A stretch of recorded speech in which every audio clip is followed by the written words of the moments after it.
Hello, everybody. Welcome and thank you for joining the WildChina on-air events. This is our 63rd event since the pandemic started last year. Right? My name is Zhang Mei, and I'm the founder of WildChina. And today's event, we're extremely honored to be partnering with Roots and Shoots, an NGO that's founded by Dr. Jane Goodall, whom you already see on the screen. Roots and Shoots, welcome, Dr. Jane Goodall. Roots and Shoots works to empower today's youth to get involved in local communities and inspires sustainable travel and conservation involvement worldwide. This is a mission that is very much aligned with what WildChina is about. We work hard to provide sustainable travel opportunities for all types of travelers, youths, adults, students, business people. We also believe very much in conservation. Therefore, we're so excited to kickstart our 2021 Conservation Awareness Series with this event. Now, I will introduce our speakers. I think Dr. Jane Goodall needs no introduction. What an honor. She's our guest of honor today, and I'm sure many of you have read her books, listened to her talks, and many of us grew up with Dr. Jane Goodall as an inspiration in our lives. Right? She's famous for her work with the chimpanzees. She pioneered the path to redefining species conservation to include the needs of local people and the environment. And she continues to this day, every day probably, with her work to encourage involvement in conservation with organizations like Roots and Shoots and the Jane Goodall Institute. So, and I think one definition is that's missing, that definition, is she is a prolific writer and a great speaker. Her list of books is so long, and her list of children's books are inspiring our next generation. So welcome, Dr. Jane Goodall. We're very excited to have you with us today. And I'd like to introduce our two other panelists and longtime friends of WildChina and longtime friends of me personally. You'll see Dr. Long Yongcheng is dialing in from Yunnan, China. Dr. Long is China's most famous primatologist and researcher on Yunnan snub-nosed monkeys. Right? He was the very first person on June 4th, 1992, after years of tracking snub-nosed monkeys over thousands of kilometers in the snowy mountains, deep forests, and became the first person to capture a photo of snub-nosed monkeys in the wild. He has devoted his entire life, decades of research and studying and protecting these unique wildlife. And currently, Dr. Long sits as the honorary chairman for the Chinese Primate Society. And my dear friend, Dr. Craig Kirkpatrick, who actually graduated with his PhD from UC Davis, not far from where I am now. Right? He worked with the Nature Conservancy, WWF, and now USAID as a leading voice in biodiversity conservation and combating wildlife crime. His expertise on primates in China yields from his 10 years of studying in the Eastern Himalayas. So Dr. Kirkpatrick spent time both in Yunnan studying Yunnan snub-nosed monkeys, as well as in Sichuan, those golden monkeys there. And you'll tell us more about it, I'm sure. And so please join me in welcoming and thanking Dr. Jane Goodall, Dr. Kirkpatrick, and Dr. Long Yongcheng for joining us today. Now, just a word on logistics. I will hand over the floor to the speakers shortly, and Dr. Jane Goodall will give us about 10-15 minutes talk about her work. And we'll hear from Dr. Long and Dr. Kirkpatrick independently for another couple of minutes.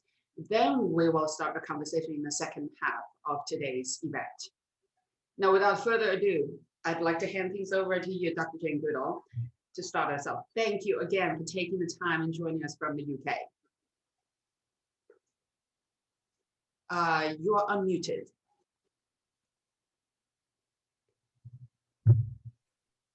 There we are. Now you can hear me now, I think. Perfect. Good. Okay. Well, first of all, I'm very delighted and honored that you invited me to speak at this conference and to join my fellow panelists. Oh, I can speak Craig now.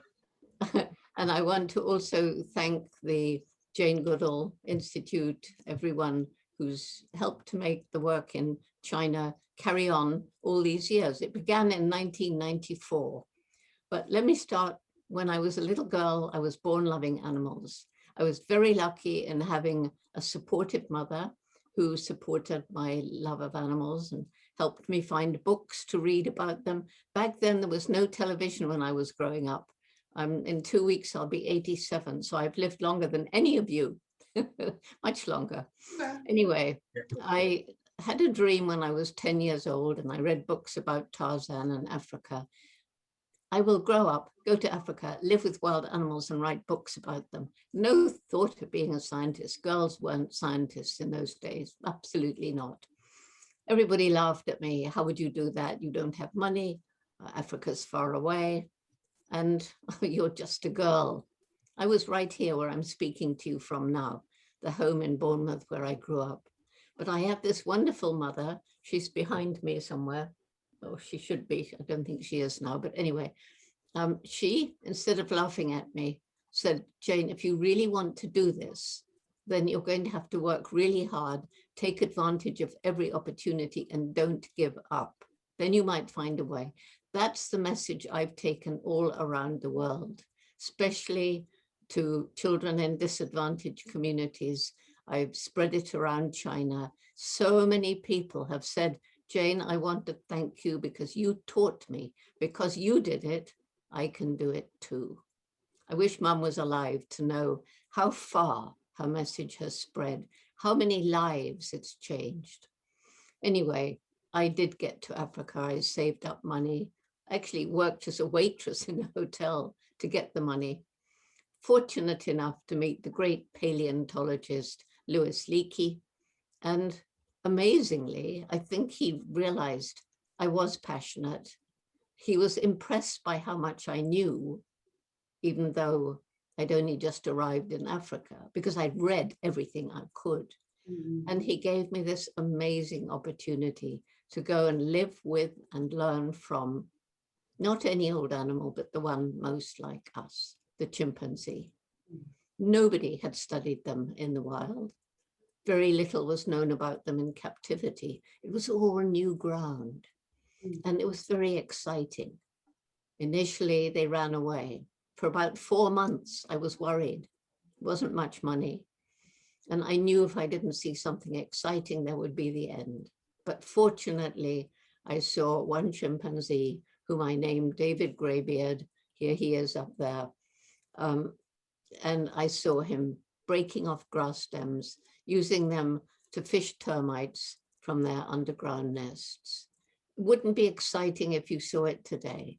We know that many animals use tools. Back then, science believed only human beings used and made tools. So that was the breakthrough. That meant the National Geographic came in, said they would continue to fund the work, sent a photographer and wildlife filmmaker, Hugo van Lauwijk, to film the amazing behavior that gradually I was learning more and more about. How like us chimpanzees are, kissing, embracing, holding hands, patting one another, males competing for dominance, looking just like some human politicians as they swagger and try to look important, and long-term bonds between mothers and their offspring. Good mothers, like mine, supportive, and less good mothers. Offspring of the good mothers grow up to have a higher rank and to be better mothers. Unfortunately, like us, they have a dark, aggressive side. They're capable of war, violence, brutality, killing, but they also have loving, compassionate, and altruistic side to their nature. They're just like us. They show emotions like happiness, sadness, fear, despair. When I finally got to Cambridge University for my PhD, the professors tried to teach me that I shouldn't have given the chimpanzees names. I should have numbered them. That was scientific. I could not talk about them having personality, mind, or emotion. That was unique to us. But I'd already been taught by my dog as a child that that wasn't true. So I had the courage of my conviction. I went on talking about the chimpanzees' emotions, their obvious personalities. And because of Hugo's film, eventually science began to change. And that's perhaps one of the most important things that came out of this study, with the help of the chimpanzees, who share 98.6% of DNA with us. Gradually, science has changed its reductionist way of thinking.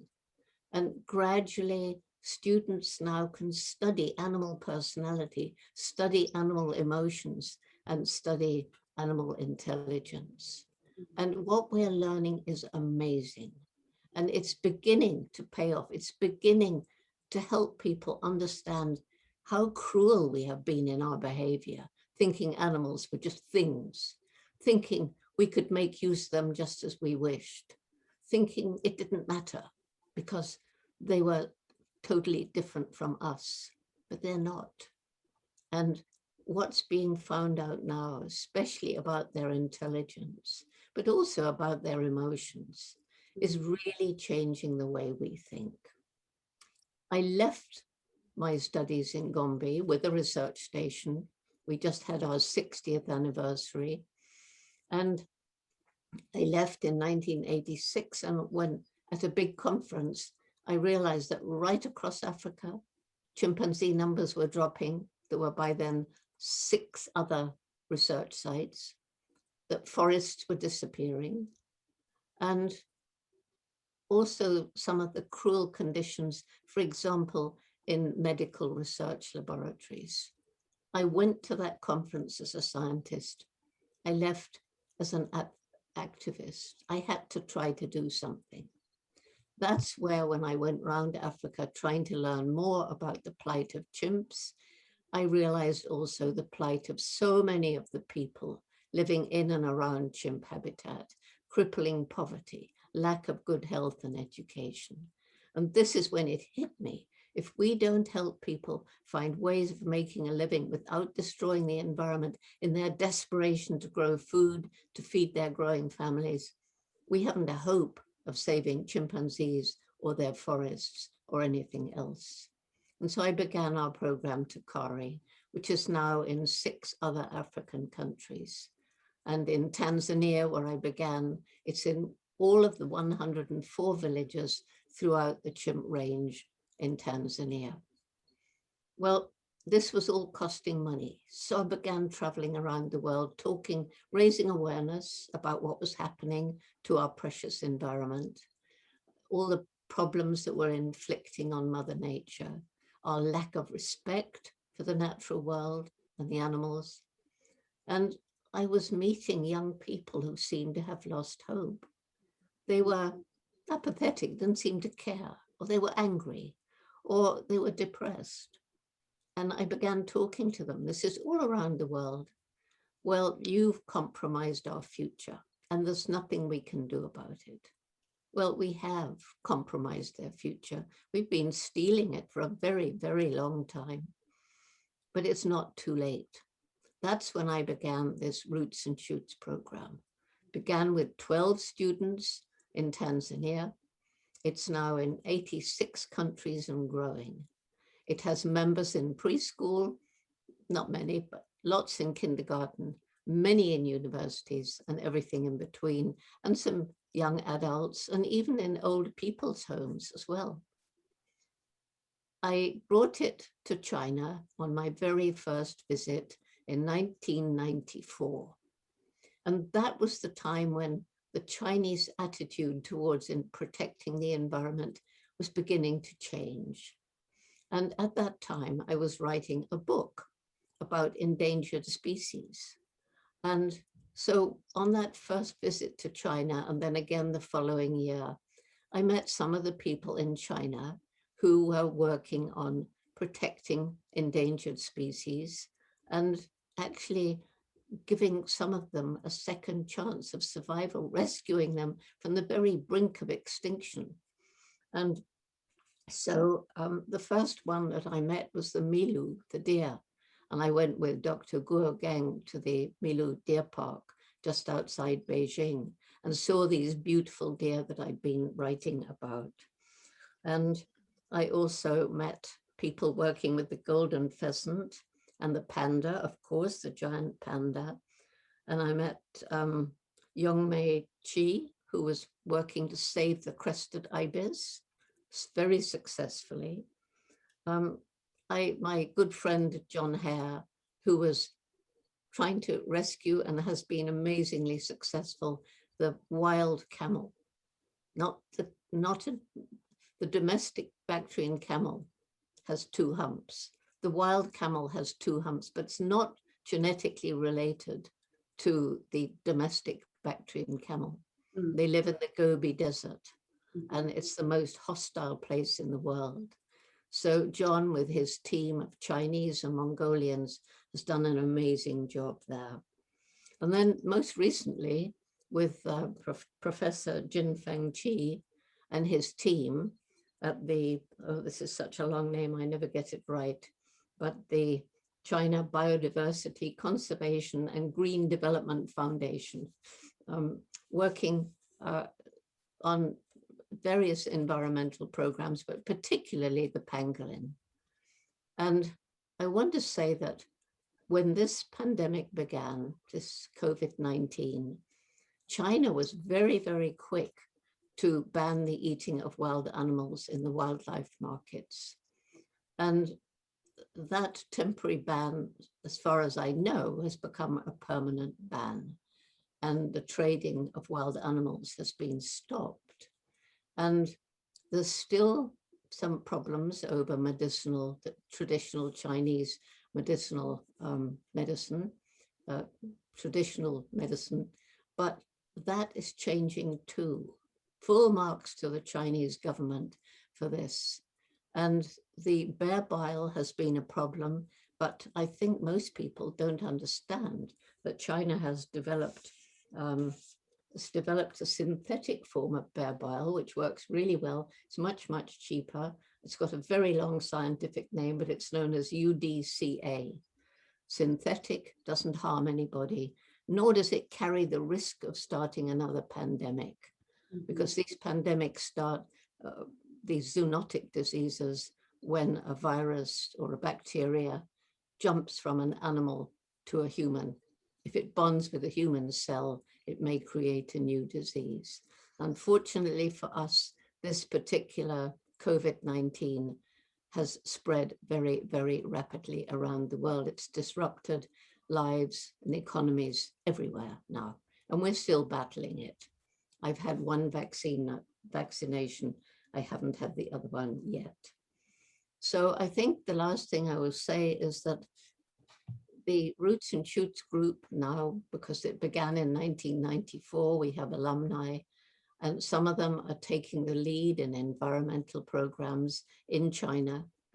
And the young Chinese, I've seen such a change since I first came in 1994. The attitude towards saving the environment, the attitude towards animals, the first conviction for somebody abandoning their dog, that couldn't have happened in 1994. The understanding that animals like us are sentient beings. And so I hope to be able to continue working with China. At the moment it's virtual, but I've done quite a lot of virtual programs since the pandemic began. And I hope to be able to continue in this way for a very long time, as long as I live. Thank you all very much. Thank you, Dr. Jane Goodall. That is positively inspiring. Thank you for sharing with us your story. Now let's head over to Dr. Long Yongcheng. You will tell us a little bit about your study of the primates in China. Okay, I will try to use a little talk with a presentation. So my talk, the main is the primates matter. I focus on the Yunnan snubby. Somebody said the Yunnan nose monkey, but I think that's too long. So I just Yunnan snubby. Focus on that for a long, long time. So you can see that's from top to left to right, and top to down, and then you can see that's the 3.5 decades. So that's the first time I show up for the monkey side. So that's in 1985. That's April 13th, I remember. So almost 1 month to go, and then that's 36 years. And then the second, that's with Craig Kirkpatrick joined me and in the Snow Mountain that for the Yunnan snubby study. That's also almost 3 decades ago. I met him first in 1989. At that time, I still remember he said, "Oh, it's so hard to walk, to hike in this mountain. Can you find me a better way?" But actually, I think no such a better way. But anyway, Craig, I would like to thank Craig Kirkpatrick for his contribution, because he's the first PhD student focused on the Vietnam snubby. And then I was, after more than 10 years later, I still worked in the field, and sometimes I work with the local people in the Snow Mountain to see the monkey. And even the last one, only a few years, 2 years ago, I retired quite some years already. But at that time, I still go to the mountain to see the monkeys when they deliver babies. And why I can focus on this monkey for such a long time, because you see, it looks very like a panda. And then if you just look the teeth, that's a very human. You see, when you just see open the mouth, if that's a female, and then you can never tell apart if that's the mouth is a humans or the Vietnam snubbies. Exactly the same, I think, in the whole world. This is very unique.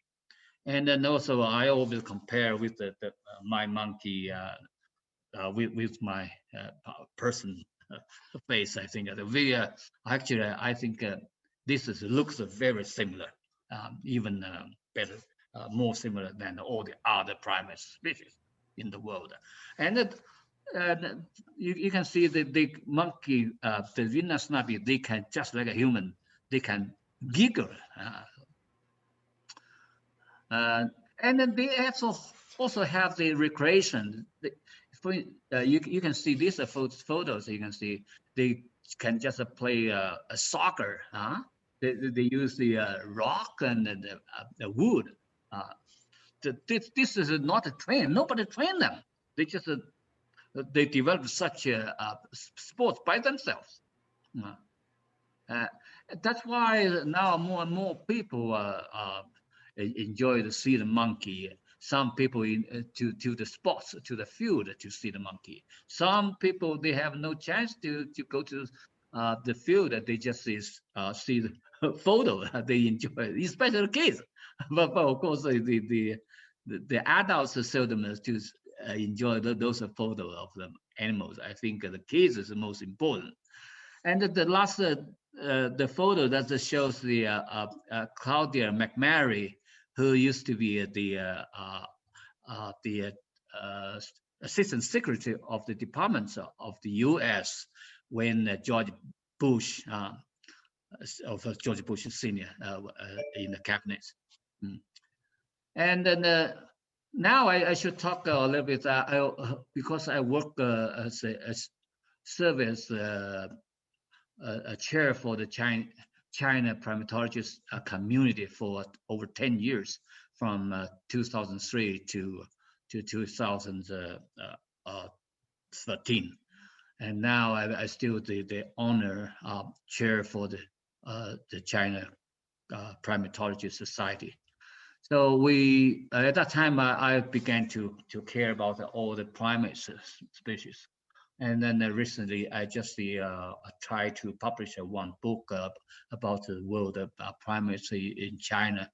So this is about I just managed to figure out all the species. There's over 540 species with 753 as a taxa. And then if we look at the map of China, you will see with less than half of the China territory was occupied with the primates, and then you can see the distribution about 45% of the total land. But actually, in this area, the more people live in this area. We are counting that over 1.3 billion people in that small area, 45%. But the GDP in that area is over 95%. So that's why the primates service is so much plays so much important role for ecological service for the ensure the China's the economic development. So today my little talk I just a key on it. I want to mention is it is two essence for the old Chinese saying 人不为己，天诛地灭. That means humans have to plan our own futures, otherwise we're doomed to death. So that's my talk. I hope we can save some time. Thank you, Dr. Long. The conservation itself is for our own good. Yeah. Right. Last news I want to mention that this year is the Chinese Communist Party's 1 century ceremony. So they want to broadcast 40 stories in the party's history. It's such a 1 century history of 40 guys, 40 story. And then this we put in the movie. So for each this is series, they call that ideology, edifying China. So this so my episode is done. Will be put in shots very soon. Yeah, maybe 2 weeks to go. 2 weeks to go. Fantastic. Keep us posted. Okay. We will share the. Yeah, so that's more and more people recognize the primate conservation is so much important for the whole China. Thanks. Thank you, Dr. Long. Let's head over to Dr. Kirkpatrick from Bangkok right now. Kendra, if you could exit sharing. Fantastic. Craig, you're muted. Perfect. Oh, can you guys hear me? Oh, yeah, I can see that. Perfect. Hi, Craig. So what I want to do is take us back to 1989, which is, as Dr. Long said, the time when we met. And we met when we were traveling out to Laojun Mountain to try to find the monkeys. We were there for 2 months, living in a log cabin, cooking over a campfire. And we never found the monkeys. We never saw them. And that's because hunting was so prevalent at that time. And the habitat destruction was at the foot of the mountain. And as Dr. Goodall had mentioned, as in Africa, the human relationship with nature was fractured. And so throughout the range of monkeys in Laojun Mountain and elsewhere in Yunnan where the monkeys lived, this was the case. The monkeys were becoming endangered because of hunting and because of habitat destruction. And I remember talking to our guide at Laojun Mountain. He was a very wise man, spoke 5 languages of the ethnic minorities in the area, knew all the plants on the mountain. And I asked him if he was going to teach this forest craft to his son. And he said, no, I would not do that. I want my son to go to the city because the forests are not our future. Mhm. But Professor Long and I are nothing if not hard-headed. So we continued with our research. And by 1992, we were up at Biodiversity Nature Reserve. We had two fantastic assistants who had just joined the nature reserve, Zhongtai and Shaolin. We found the monkeys, we followed them for a year. We learned that they actually went further north than ever expected.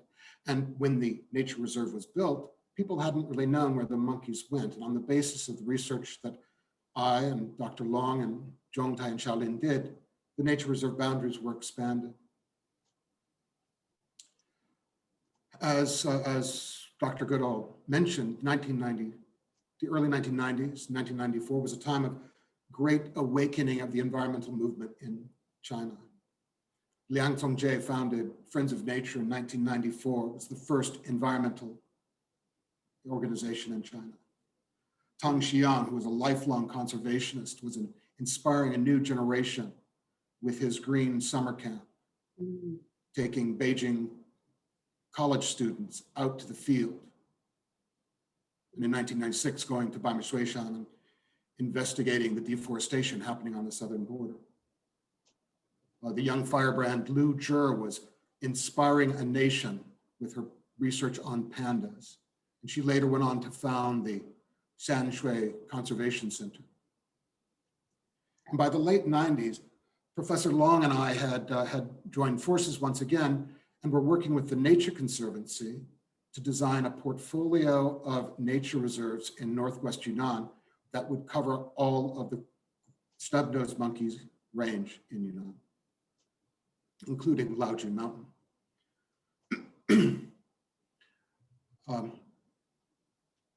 Shaolin had gone on to become the deputy director of the nature reserve, would later go on to become a director of a nature reserve.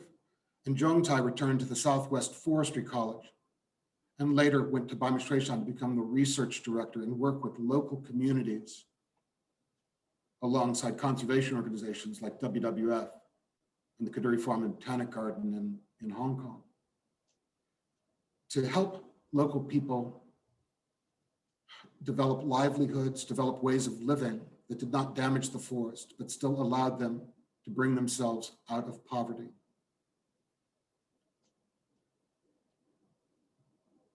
So that was 20 years ago. Let's fast forward to today. Laojun Mountain is now a protected area on its own. The Nature Conservancy has continued its long work with local communities to make things better.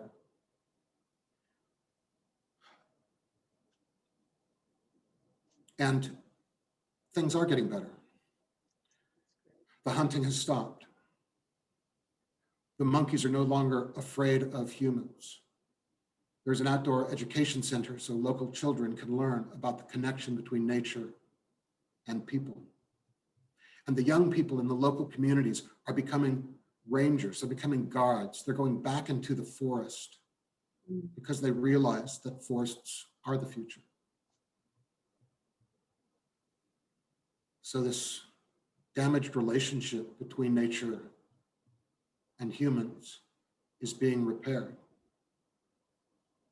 And this is happening throughout the range of the monkeys, where once we were fearful that the monkeys would become ever more endangered, the populations now seem stable.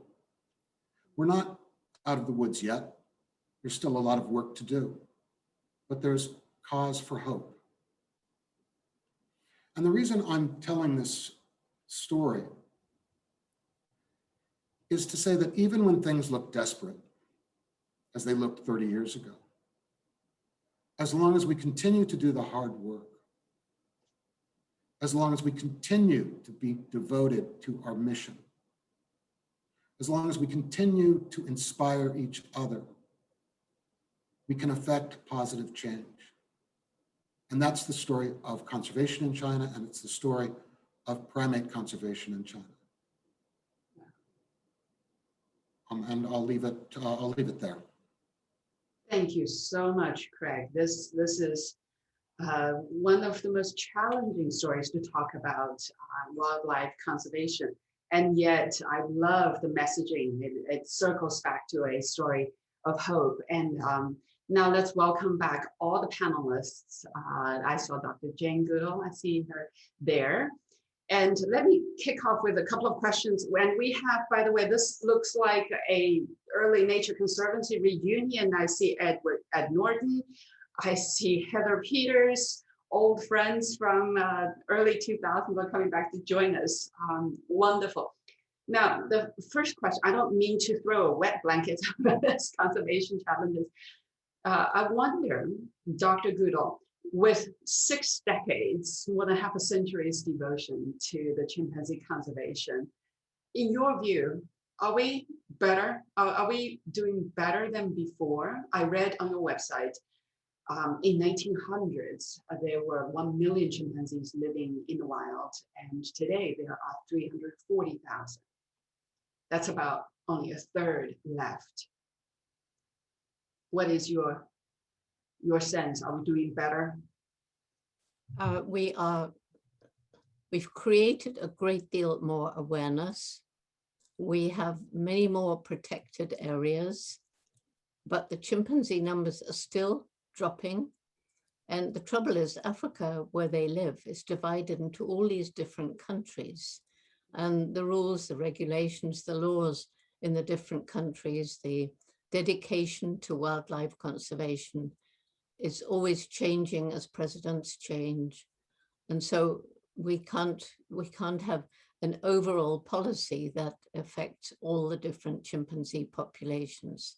However, there's absolutely no doubt in my mind that we will be successful in preventing chimpanzees and bonobos, their close relatives, and gorillas. We shall prevent them from becoming extinct in Africa. And partly that's because this Roots and Shoots program that I mentioned is growing very fast in Africa. And it's divided into projects chosen by the young people to make the world a better place, to make it better for people. That's like our Dakari program, improving the lives of people so they no longer have to rely on destroying the forest to grow food or make charcoal, make things better for animals, and make things better for the environment.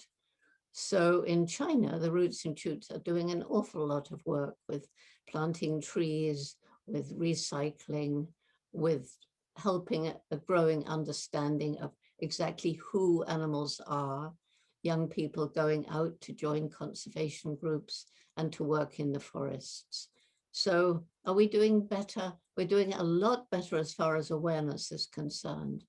But in terms of chimpanzee numbers, and probably it was closer to 2 million, by the way, we're not doing better yet, but I think it's kind of stabilized at this point, I hope. Okay, and a question from Ed Norton for Dr. Long and Craig. Is the population for U.S. numbers monkeys stable now? And have the populations at Laojunshan, Baimashueshan remained stable, or has tourism affected the population? I'll definitely leave that one to Dr. Long. Okay, that's a good question. Actually, if we talk about the conservation, where especially wildlife conservation, what we need to do is to increase the population. In Nasnabi, when I did the first range-wide survey about the population, I think Craig and I published that paper. That's in 1994. So at that time, we just think the whole China, such a species population is only 1,500. But now we just do the third range-wide survey that shows almost 4,000. And with one population, I found that that's in 1987 in Weishi, used to be only 200, but now it's over 1,000 already, just one population, you see. And even right now, the Craig mentioned for the Laojun Mountain, at that time in 1989, it's so hard to see the monkey. We try very hard, cannot really see them clearly. And then even once, so only just we saw, and but Craig could not saw them, could not see them. But at that time, only 100, but now it's over 400 now in Laojing Mountain. So if you go to Laojing right now, it's certainly we don't need such a long time, maybe not just 2 months, but actually at that time it's more than 2 months. We could not really see them, but this time maybe just 1 week, for sure you can see the monkey, and the population is over 400 individuals. So range-wide, range-widely in 1985, when I first showed up in the Primate, at that time was the National Monkeys Conservation Reserve, only one in Primate. Also the size is only 1,900 square kilometers. But now it's just Yunnan Primate Nature Reserve become 2,800 square kilometers. All put together, all the other nature reserves together is almost 6,000 square kilometers of a primary forest. So that, I think that's a really good. We have a good achievements on the Yunnan snapping conservation. That's why our story has been chosen for celebrate the Chinese Party's communist Chinese Communist Party centennial celebration. Yeah, thanks. That's wonderful, Dr. Long. It sounds like China's snub-nosed monkey conservation is doing better. Now, I want to draw the two continents, two areas in comparison. What are, Craig and Dr. Long, what are the biggest challenges to primates conservation in China and compared to Africa? This is, I would love to hear from Dr. Jane Goodall as well. What are the differences of challenges? I think the poverty alleviation in China recently is, I think this is really make the many countryside have take a new look now. I think the conservation also benefits this is great to the government's projects. But I think a lot of the international organization, especially like the TNC, really focus on Yunnan snub-nosed monkey conservation for a long time. Since the Craig showed up here in about 2.5 century, more than 2 centuries, 2 decades ago. Yeah. Now TNC is still doing this Yunnan snub conservation program. A few years when I work for the Yunnan program of the TNC at that time, I chaired the project for quite some time. Actually, I worked for TNC over 15 years, and it just is the same as I work for the Kunming Institute of Zoology, also 15 years. So I have 15 years. Yeah. So that's a. I think the international organization supports to China's a lot of program, just a very cutting edge methodology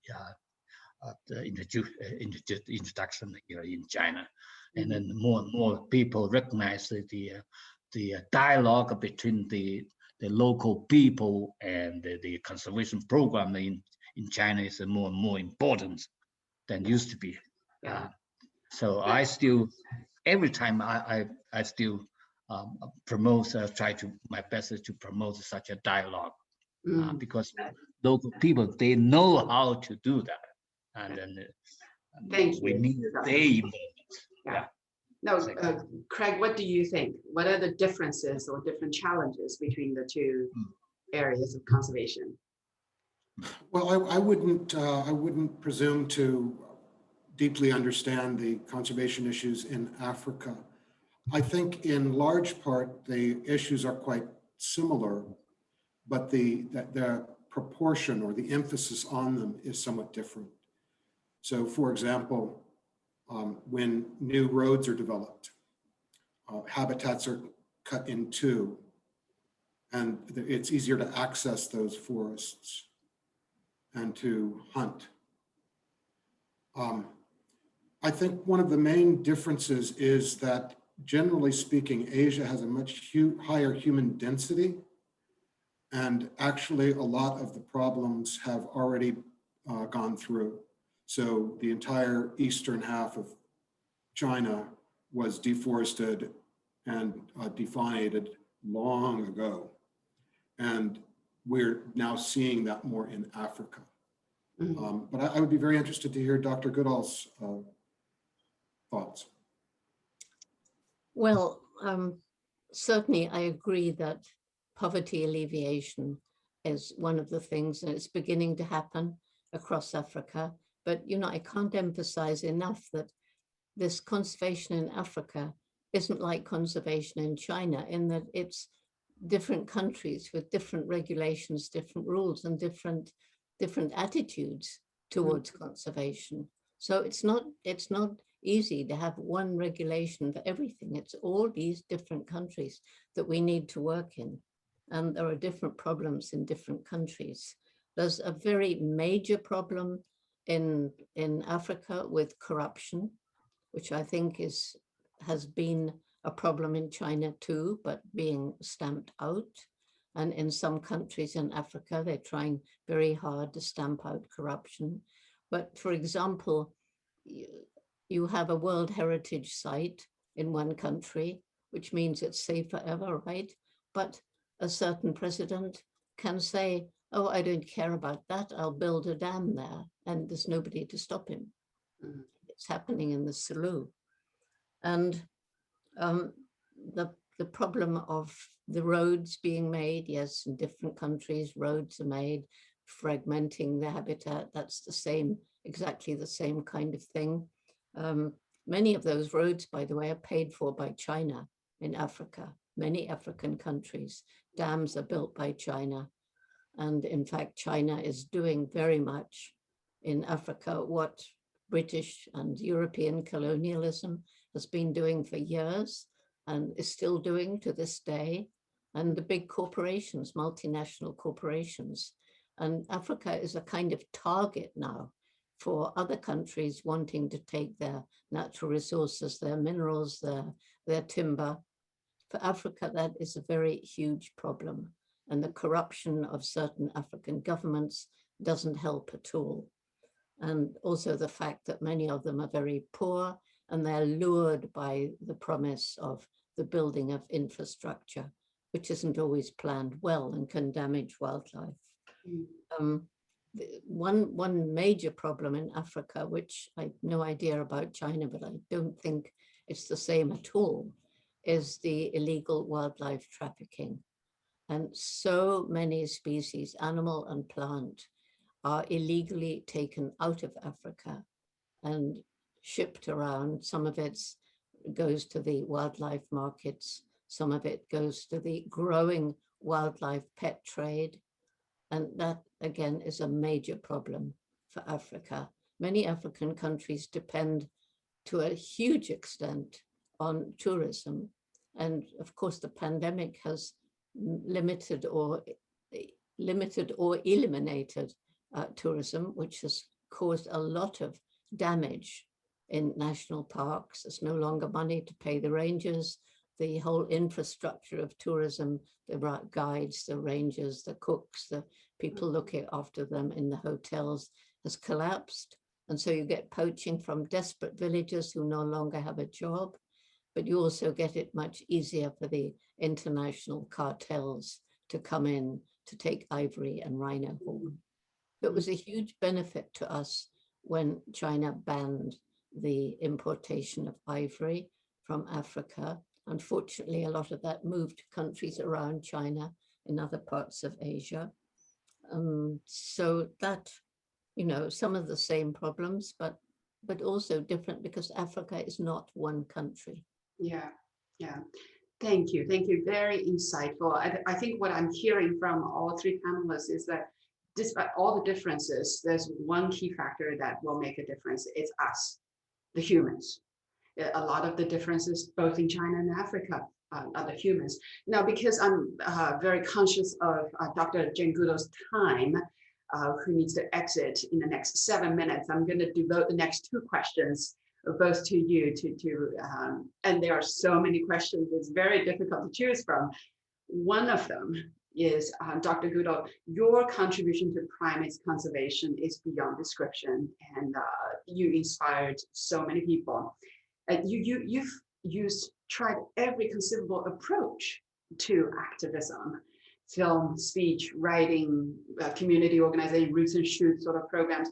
Are there any approaches in particular that you think were particularly effective? And do you have any advice for a young person getting to get involved in China's activism in conservation today? I think the advice to the young person, wherever they are, is that you've got to be really passionate about it because it's not easy. Funding isn't always easy to get. Sometimes the conditions are pretty primitive and it can be very difficult. And depending where you go, you know, the conditions may be really, really tough. And increasingly in Africa, you've got the threat of you know, coups and violence, and some of the places where we work, it's not safe at all, and we can't even have young people come anymore. But so you've got to be really passionate and know that that's what you want to do. And the first part of your question was, you tried so many different approaches.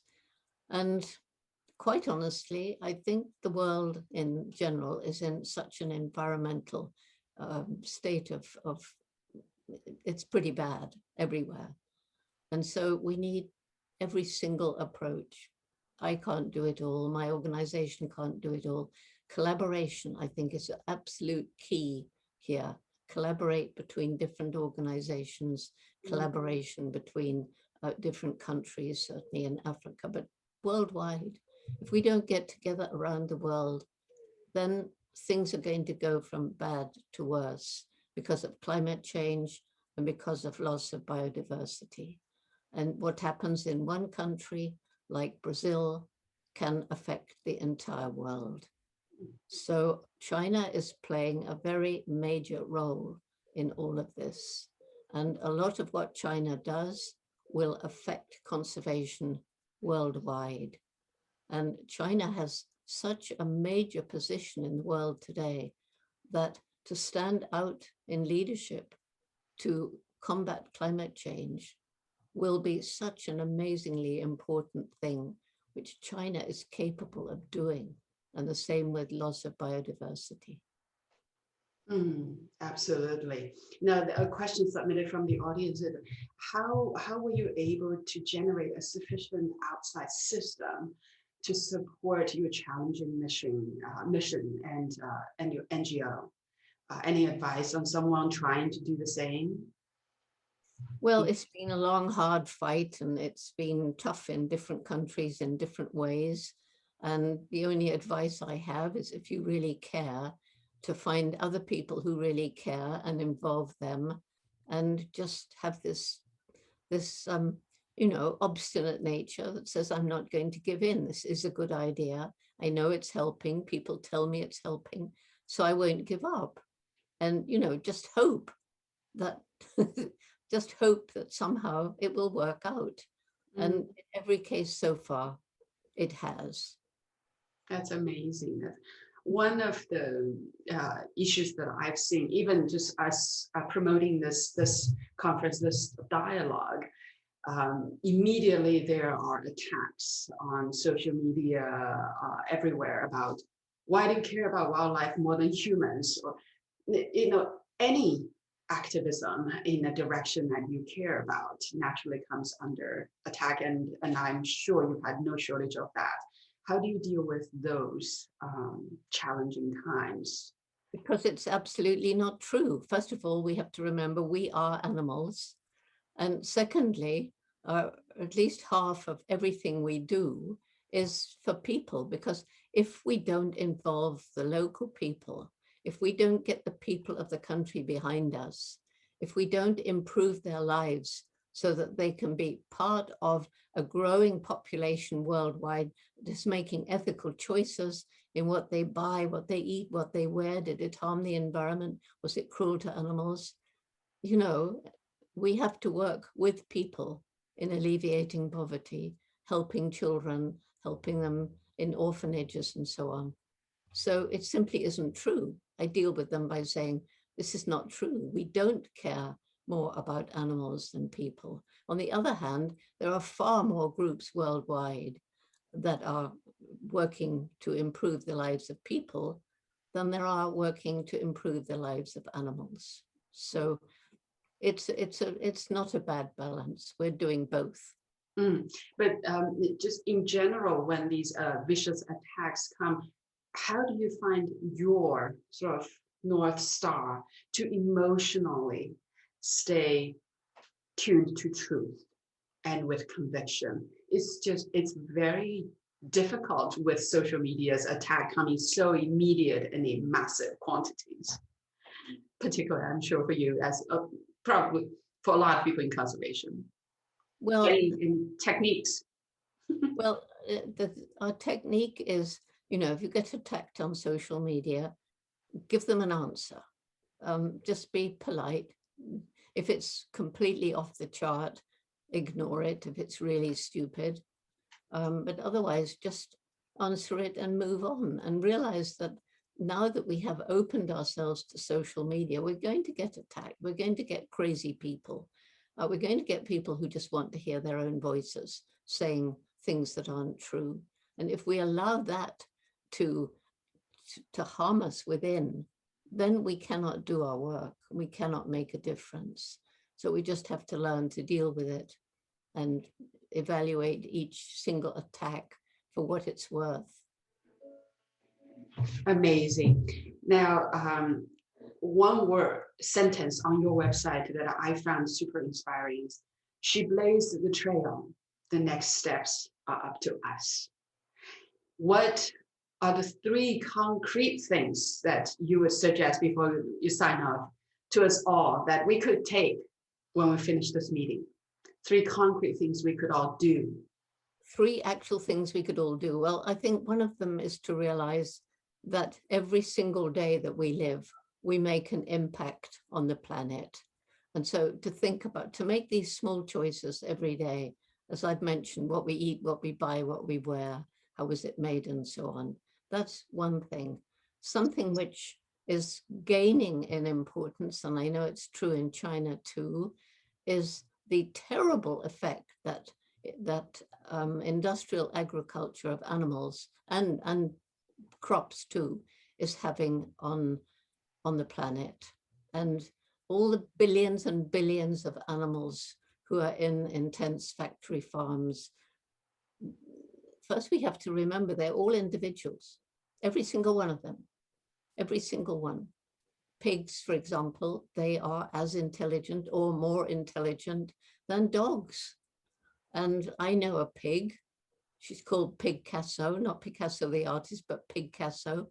She loves painting. She was rescued on her way to slaughter. And her rescuer was an artist. Picasso takes the brush in her mouth and she goes up to the easel and she's so joyous and she paints these. They're selling for $5,000 now. And so all of these animals are individuals. Now they all have to be fed, billions of them. Huge areas of habitat are destroyed. Lots of fossil fuel is used to get the grain to the animals to the abattoir, the meat to the table. Water, getting increasingly scarce because of climate change in some parts of the world. Takes an awful lot of water to change vegetable to animal protein. And all of these animals, particularly cows, of course, are Mm. producing methane gas in their digestion, which is one of the very virulent greenhouse gases. Luckily, there's not as much of it as there is of carbon dioxide. So in all of these ways, eating less or no meat or going vegan, which I know is a growing trend in China, that is something important to do. And what's the other thing we could do? I don't know. I think the first one I said really covers pretty well everything. Yes, thank you. Now I have to squeeze in one last question for my 12-year-old daughter who wants to know what your favorite animal is. And then we looked up, she found out it's a dog, not a chimpanzee. So the question is why? And Why is it a chimpanzee? Chimpanzees are so like people. I don't even think of them as animals. And just like people, there's some really nice chimpanzees like David Greybeard up there. And there's some really nasty ones like Frodo. So my favorite animal is a dog. And here's Rusty. Rusty was my companion throughout my youth. And when I got to Cambridge and the professors of whom I was in awe, because, you know, I hadn't been to college, now I'm doing a PhD and they tell me I've done everything wrong. And that animals don't have personalities, minds, or emotions. He taught me that wasn't true. He gave me the courage of my conviction. These professors in this, however learned they may be, they are completely wrong. And I think, quite honestly, I cannot believe that any of them who had any modicum of intelligence believed what they were saying. But as scientists, they couldn't prove it, not back then. Therefore, it didn't exist. And I was actually told by my wonderful supervisor that individuality in animals, maybe it existed, but it's best to push it under the carpet because they couldn't prove it. But now we've proved that we can prove it. And it's just like testing medical research using animals. There are so many incredible alternatives now. I've just been learning all about them, the organ on a chip and the computer simulation and all of these other things. And the head of NIH in the US just said that he feels, having studied these alternatives, that they're safer for humans and they will save human lives and animal lives and ultimately make animal research totally unnecessary and actually wrong. This is something else China could take a lead in. I mean, with China's brilliant aptitude for all of this technology, it's just up China's street.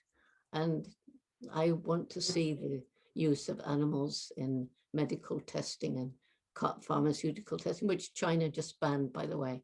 No testing on cosmetics coming in from outside if it's already been proven to be okay.